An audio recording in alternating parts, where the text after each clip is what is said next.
پھر یہ کہ قرآن پاک میں کم از کم ایک پارہ جو ہے وہ ناظرہ پڑھنے کی ضرور کوشش کرے، یعنی قرات یا تلاوت جو ہے، اور اس کے لیے بہترین وقت جو ہے وہ فجر کا ہے۔ اگر آپ صبح کے وقت اٹھتے ہیں تو سحری کے وقت میں 2 اہم کام کر سکتے ہیں۔ ایک تو استغفار کی کثرت، یعنی اس وقت کی تسبیح آپ استغفار کر لیں۔ آپ اگر اس وقت مزید نفل پڑھنے کا وقت نہیں ہے، سحری لگا رہے ہیں، کام کر رہے ہیں، گھر والوں کو جگا رہے ہیں اور کچھ نہ کچھ کام آپ کی ذمہ ہے،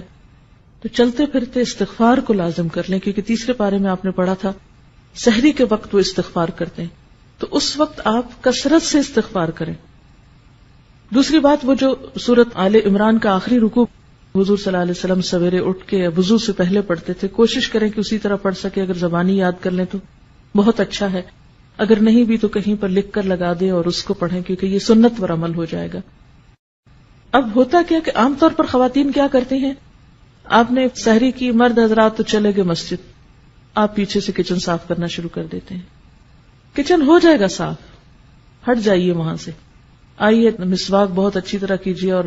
اچھی طرح وضو کیجیے اور طویل فجر کی نماز پڑھیے، کیونکہ نبی صلی اللہ علیہ وسلم فجر کی نماز ساری نمازوں میں لمبی پڑھتے تھے۔ افسوس یہ کہ ہمیں قرآن کا اتنا حصہ یاد نہیں، لیکن جو بھی لمبی صورت یاد ہے اس کو اس میں پڑھنے کی کوشش کریں۔ دوسری چیز جو اس سے پہلے کرنے کی ہے وہ تلاوت قرآن ہے۔ ان قرآن الفجر کان مشہودا، اس کو مس نہ ہونے دیں، جتنی توفیق ہے۔ جو لوگ زیادہ تیز پڑھ سکتے وہ کم از کم پارہ پڑھ سکتے ہیں، زیادہ بھی پڑھ سکتے، تو سورج نکلنے سے پہلے تک آپ کیا کریں، فجر کی نماز اور تلاوت میں وہ وقت گزاریں، وہ بہت عبادت کا بہترین وقت ہے۔ پھر اس سے پہلے کہ سورج طلوع ہو آپ کیا کریں، صبح شام کی دعائیں جو ہیں مسنون اذکار وہ کر لیں۔ صبح شام کے مسنون اذکار یعنی وہ دعائیں جو نبی صلی اللہ علیہ وسلم صبح شام پڑھا کرتے تھے، آپ مسنون دعاؤں کی کسی بھی کتاب سے لے سکتے ہیں۔ اس سلسلے میں ایک کتاب وَإِيَّاكَ نَسْتَعِينُ کے نام سے الہدا سے شائع کی گئی ہے۔ اس میں ان دعاؤں کی سند، فضیلت، پڑھنے کا طریقہ اور اردو اور انگریزی ترجمہ بھی موجود ہے، تو اگر زبانی نہیں آ تو آپ دیکھ کر پڑھ لیں۔ پھر کیا ہے کہ سورج نکل آیا، اگر اس وقت آپ تھوڑا سا اور انتظار کر لیں یہ ذکر اذکار کر کے، تو 2 نفل جو ہیں وہ پڑھ کے پھر آپ اٹھے۔ لیکن اگر بیچ میں آپ کو بچوں کو اسکول بھیجنا ہے یا کوئی اور کام کرنا ہے تو آپ وہ کام کر سکتے ہیں، کر کے آ کے 2 نفل ضرور پڑھ لیں، کیونکہ وہ جو 2 نفل ہیں وہ دن بھر کے لیے کافی ہیں، آپ کو اللہ تعالیٰ بہت سے آپ کے کام اپنے ذمے لے لے گا۔ اس کے بعد پھر تھوڑی سی ہلکی سی دعا کر کے پھر آپ کچن میں چلے جائیں۔ اب آپ دیکھیں گے، اب آپ جو کچن میں جائیں گے برکت بھی ہوگی، راحت ہوگی، دل کی عجیب خوشی ہوگی۔ لیکن جب ہم دنیا کے کاموں کو ترجیح دیتے ہیں اور عبادات کو پس پش ڈالتے ہیں، پہلے وہ پکانے کھانے میں لگے رہے، پھر سنبھالنے میں لگے رہے، پھر جب نماز کو وہ سورج نکلنے والا ہو گیا جلدی جلدی نماز پڑھی، اس نماز میں کوئی لذت نہیں، پھر اتنے میں بچے جاگ گئے، کوئی اور کام ہو گیا، پھر ان میں لگ گئے، پھر قرآن پڑھنا رہ گیا۔ کیونکہ مجھے معلوم ہے کہ اس وقت اپنے آپ کو کاموں میں سے، کیونکہ انسان کہتا ہے یہ تھوڑا سا جلدی سے سمیٹ لو بس پھر میں فارغ ادھر سے ہو جائیں گے، چھوڑیے اس کو، پہلے ادھر سے فارغ ہوئیے، پھر اس کے بعد آپ اپنا آرام سے جو بھی کچن وچن سنبھالنا ہے جو کرنا ہے، پھر اس کے بعد آپ یہاں آنے کی تیاری کر سکتے ہیں۔ اور اگر آپ کے پاس کچھ اور وقت بیچ میں ہے، ہر ایک کی چونکہ مصروفیات فرق ہیں، اس لیے میں تھوڑا سی یہ ٹپس دے رہی ہوں آپ کو،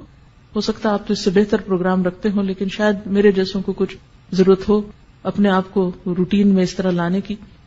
تو آپ کوئی کتاب پڑھ سکتے ہیں یا ذکر اذکار چلتے پھرتے کر سکتے ہیں، گھر کو سمیٹ سنبھال لیجیے، پھر آپ آ جائیے، پھر آپ یہاں قرآن پاک سنتے ہیں،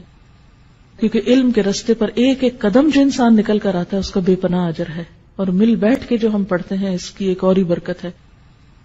اور پھر اس کے بعد آپ یہاں اگر کوشش کریں ظہر کی نماز پڑھ کر جائیں، اگر یہاں نہیں تو گھر جا کر فوراً ہی پھر آپ ظہر کی نماز پڑھیں، اور پھر اس کے بعد یہ ہے کہ اگر آرام کرنا ہے کچھ دیر آرام کر لے تاکہ پھر شام کی عبادت جو ہے رات کی اچھی ہو،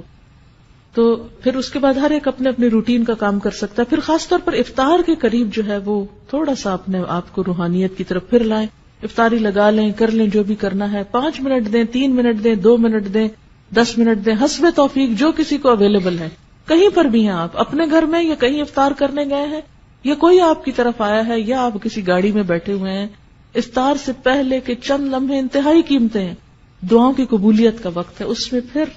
دعا کی طرف رجوع کریں۔ اور جو دعاؤں کی کتاب جیسے قرآنی اور مسنون اذکار کی کتاب اگر آپ کے پاس ہو تو اس میں سے اگر آپ ساری پڑھ لیں تو پڑھ لیں، ساری نہیں پڑھ سکتے تو 5-7 پڑھ لیں، پھر اگلے دن اگلی 5-7، جتنا جس کو توفیق ہے۔ ہر ایک کے حالات ایک جیسے نہیں، کچھ کے بچے بہت چھوٹے ہوتے ہیں، کچھ لوگ ہر چیز سے فارغ ہوتے ہیں، اب جن کے پاس جتنی فراغت ہے اتنا ان کا حساب ہے، تو وہ اتنا زیادہ آپ توجہ ادھر کر لیں.